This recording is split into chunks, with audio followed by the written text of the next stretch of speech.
it's completely different, because the live evaluation period obviously has been curtailed by the NCAA.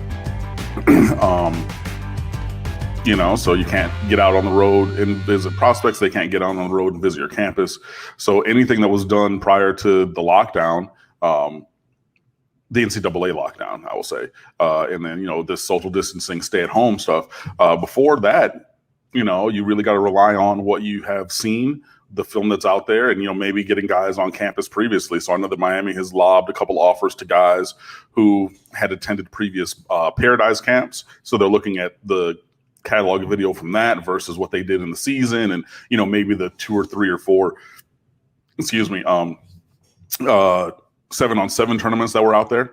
I know that some people hate 7-on-7. They think it is a bastardization of the game of football. I think it is a different version of football, but it also gives players the visibility that they might not otherwise get, especially skill guys. And there are infinitely more skill guys than big guys. And I know that they have big man camps and things like that too. But I personally am a proponent for 7-on-7 because I've seen how it can impact positively the recruiting pictures for guys, because you go out there and you make plays in shorts and t-shirts. Yeah, but you're looking like, whoa, if I think that this guy that he made a play against is a 5-star and I've never heard of Deshaun Jones, I need to go look at Deshaun Jones maybe as a coaching staff.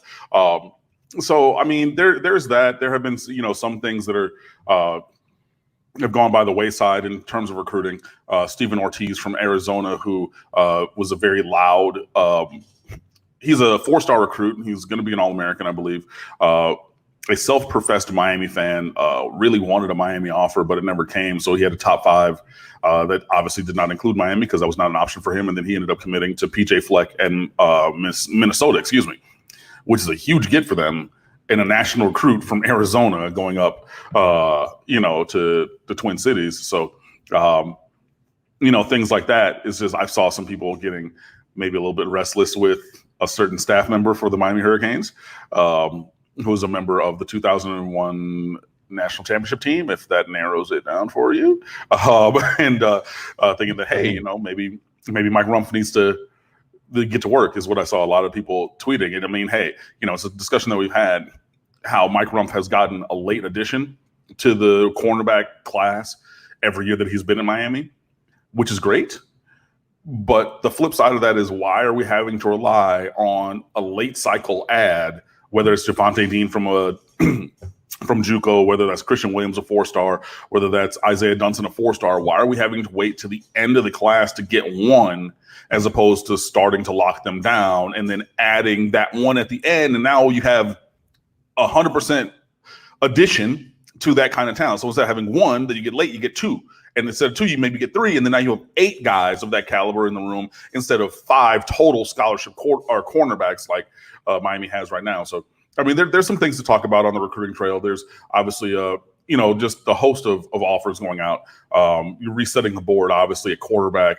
So you're looking into a lot of those guys from around the country, wide receivers. I see that board is expanding pretty exponentially, right now.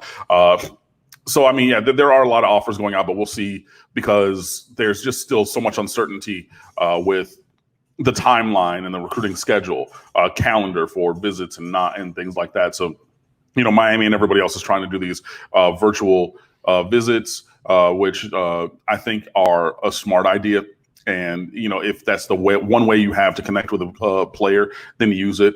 Wide receivers coach Rob Likens was talking about the fact that his wife was making fun of him because he's on the phone 14 hours a day with recruits, texting and calling. And he's like, yo, everybody's at home. This is the time to build those relationships. So, I mean, it makes sense. But in terms of like tangible movement, there really hasn't been any for Miami. You have seen some commitments on the college football landscape, but Miami has not had one in a while, and we'll see when that changes.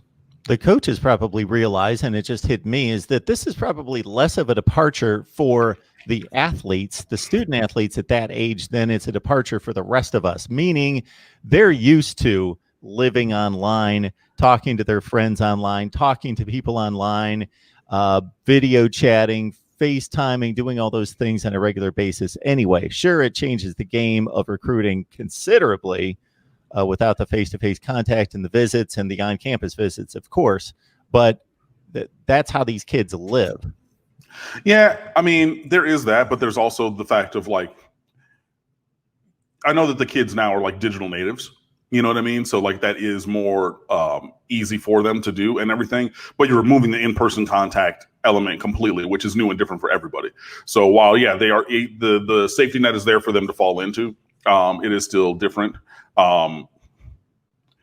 For them, I'm going to address. So sorry, I was reading the question on the screen. I'm going to address two things. Number one, there was that fan for the school in the state south of Michigan who says that he misses Miami being elite. You and I both. I think that college football is better when Miami is good. It's kind of like the NBA is better when the Knicks are good.